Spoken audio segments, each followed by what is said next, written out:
So thank Okay, you again, Kaitlin, for joining us. I'd like to start off with the first question. Would you be able to tell me about your current role and your current employer? sure. So I'll start with my current employer. I work at the Bill and Melinda Gates Foundation. We are a nonprofit who are tackling poverty, inequality, disease around the world. The foundation is a grant making organization. So that means that most of our programs are focused around, most of my colleagues are experts in their field. So they might be experts in like neglected tropical diseases or vaccine delivery or K through 12 education in the US. And their jobs are really, figuring out strategies to tackle problems within these fields and partnering with organizations that they provide grants to take on those challenges. It's an extremely inspiring organization to work for. I feel very lucky. Gender equality is a huge lens for us and a huge kind of like angle to our work that especially excites me. And I just get to learn cool, exciting things every day from brilliant people who are like, inventing vaccines and stuff. Yeah. I am not on the grant making side, however. I work in the communications division. And that my career has really been in nonprofit and especially like digital and content for communications. So the communications division, I think you could think of our communications division and probably a lot of communications at organizations in kind of like two parts. There's sort of, I think, like the more traditional, what people think of with communications. So like earned media, you're trying to get stories in the New York Times, you're trying to advance your priorities and awareness of your issues that way. I'm on what I would call more the digital content side. So that's handling what we'd call like our owned media channels. So that's the website, social media, paid advertising, email, that whole realm. But our goals are kind of unified. Like my side of things also exists to advance the foundation's priorities, educate people about the issues that are important to us, and help promote our advocacy goals. I specifically oversee our ideas platform on gatesfoundation.org. So in simplest terms, that's a blog, but that's where we share a lot of long form content, videos, and do that kind of storytelling. I also edit our newsletter that goes out to our audiences. It's called The Optimist. And that's, where we're promoting a lot of those stories and also doing some of that storytelling. Yeah, that's amazing. Thank you. Could you speak more about the Optimist, like maybe the choice in the name, where that might come from? Sure. Yeah. I think that the choice of the Optimist is really tied to the brand of the foundation, for lack of a better word. The foundation, we're tackling tough issues. But in fact, I think something a lot of people don't know is there's actually an incredible amount of progress that's been made, especially in terms of slowing and turning around poverty worldwide since the 1980s, since 2000. I think since 2000, I don't know the exact stat across the top of my head, since the 90s or 2000, rates of child mortality around the world have been cut in half. I think we live in these times that are very tough in a lot of ways. But there are like these really optimistic things happening that I don't think we always get to hear about. And the foundation really does believe that, we can drive forward that progress and we'll continue to drive forward that progress. And so that's why the newsletter is called The Optimist. We are optimists and we hope to be speaking to optimists too. Nice. Yeah, thank you so much for that.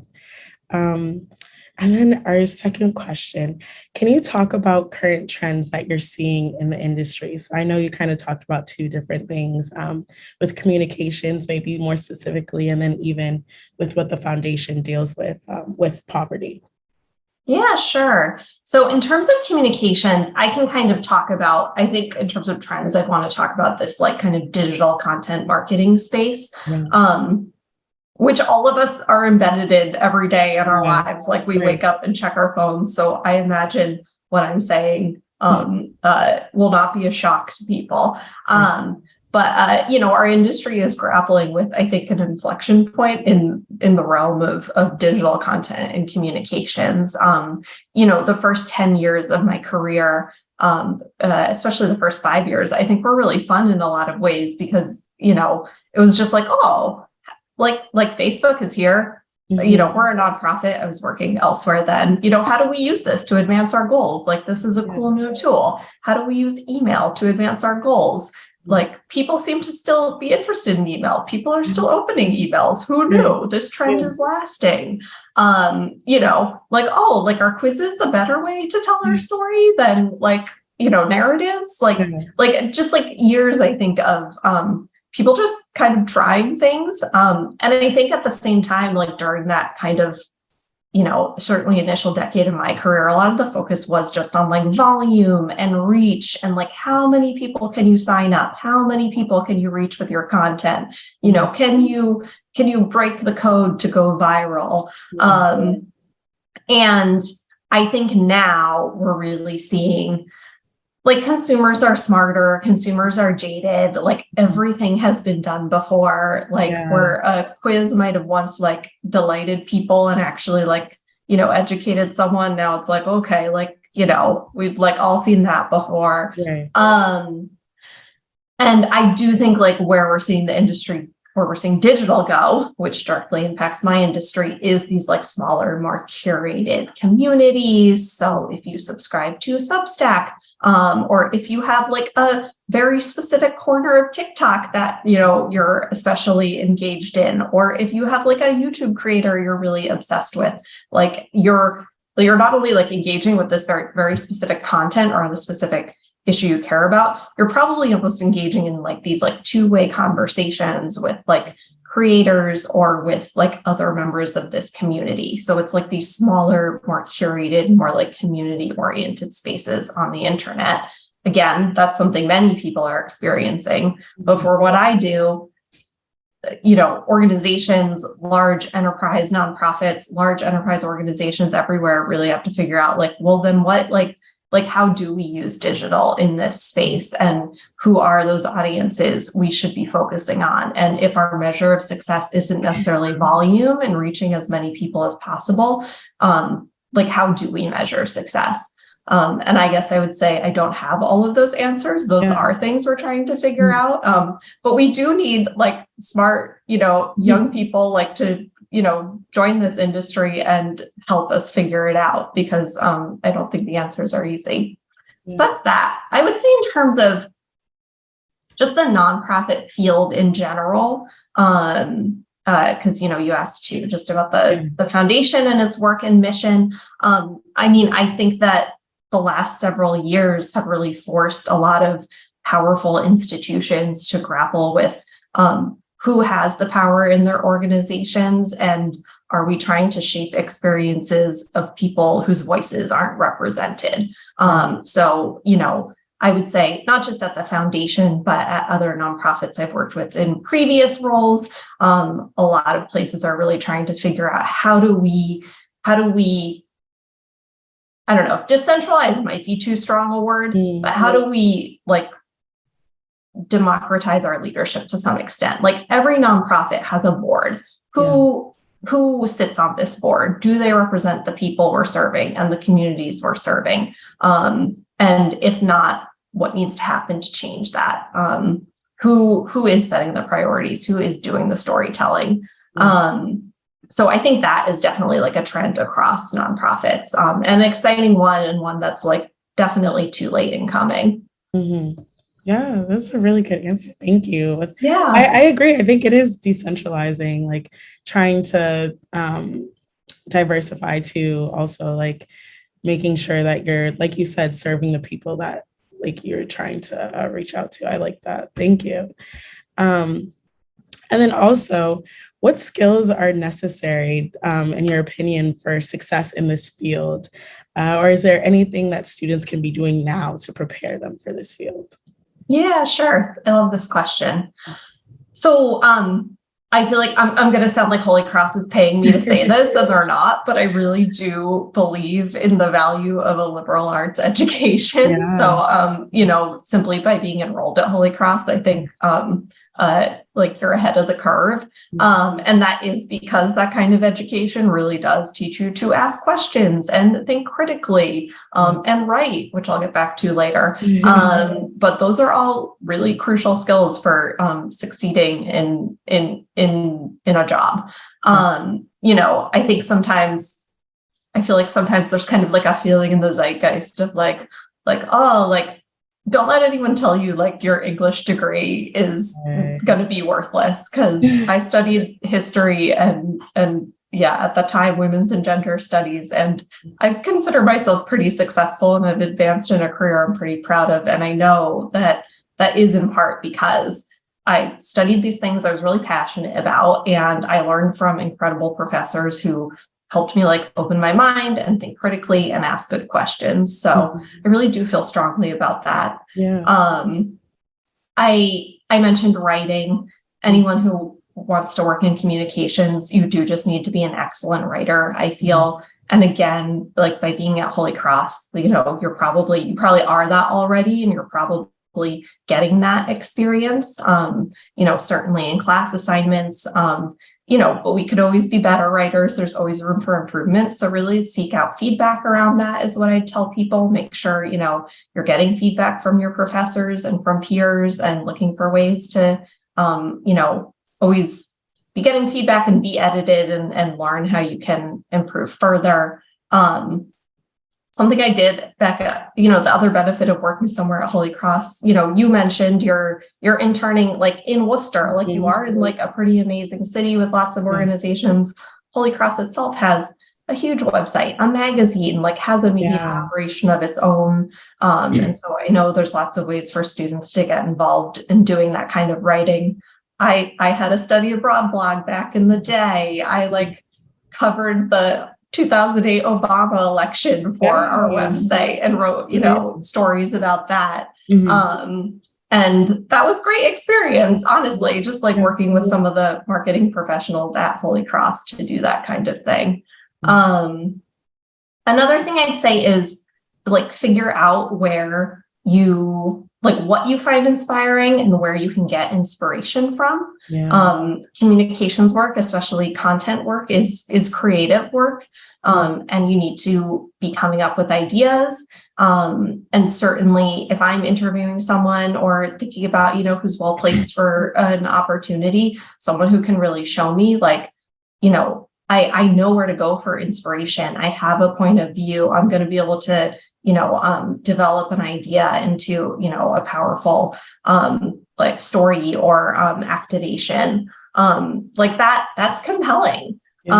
So, and this can be as simple as like, have a folder where you bookmark like really inspiring, like well-designed articles you read, or like cool data visualizations you see, or I'm sure there are all sorts of amazing things happening on social media I'm not even thinking of, but that are super inspiring. And just like start to develop your point of view on like what is inspiring and what good storytelling is and what can compel people. The last thing I would say is like try and develop some kind of like technical skill. Very early in my career, I had to basically teach myself to like code simple HTML emails, because our janky like email platform circa 2011 was not terribly user friendly. And to be honest, in 2022, there's still plenty of email platforms, major platforms that are not super user friendly. And like, this is not really something I engage in anymore, but, it led me to have a better understanding of email platforms and of CRMs, which every single company in the world now is a significant part of their operations. Would you be able to expand on sorry. CRM is, I believe it stands for like customer relationship management system. So if you've ever heard of like Salesforce, at its heart, like its like biggest product is like a CRM systems. And so, they're accommodating, they're essentially databases, but they help you manage your customers or your donors or whatever. These are not like, I am not an expert at those things. I have colleagues who are like our, Salesforce administrators who know those in and out. There's people who are data engineers who deal with that kind of thing. But because way back in the day, like I had to like figure out how to work on an email platform that, operated in conjunction with a CRM. Like I understand generally how these things work to some extent. And I think that's been very helpful because lots of people can write and lots of people can write well. But I think organizations want to see that I think organizations find it comforting when someone they're hiring, can do like the creative or strategy part, but at least has an idea of how executionally things are working and being carried out. And so I do think that's the type of, having like some light technical skills can be the thing that maybe helps your resume like rise to the top of the pile, or might help you stand out from, a group of other people who are also great writers.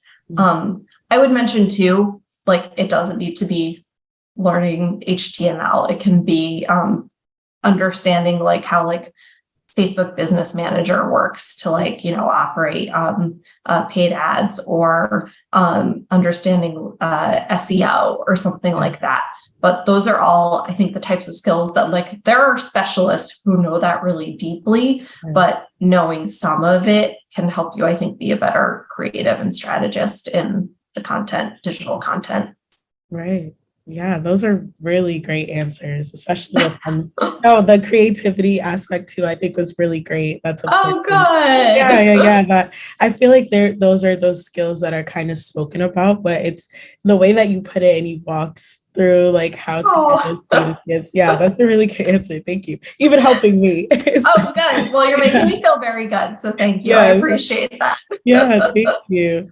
Well, those are kind of like our three main questions, but like, is there anything else that you want to cover or highlight about your role or about communications or any industry just in general? I didn't think of anything else that would be especially helpful to say. I think I touched on most of my points. Yeah. I don't know, a few other things that come to mind for me. I think the career services at Holy Cross, at least they were amazing at this back when I was there, and probably still are really good at teaching everyone like why networking is important and how to network. And I would say one thing I think I like didn't understand as much though when I was starting out my career is like, you don't need to network with someone whose job you want, or even who like you think who can get you a job. Like you can just reach out to someone and be like, I've never heard of this job. Tell me more about it. Because there's so much. When I was like 22 years old and trying to figure out my career, I just did not know what kinds of jobs existed. Like the jobs I'm doing now, I didn't know they existed. I didn't know people did them, so and now you have LinkedIn. So just like scrolling LinkedIn and seeing an alumni with a cool job title and reaching out, I would really encourage people to do that. And have good questions. Don't waste people's time. No one at Holy Cross would ever do that, but and so yeah, I really believe in that. I don't know. I think that's it. No, that's very valuable. Thank you. Yeah. Okay. Well, I think that's about it that we have as far as questions. Thank you so much, Kaitlin. Yeah, thank you. This was lovely to meet you. Yes, you too. So do you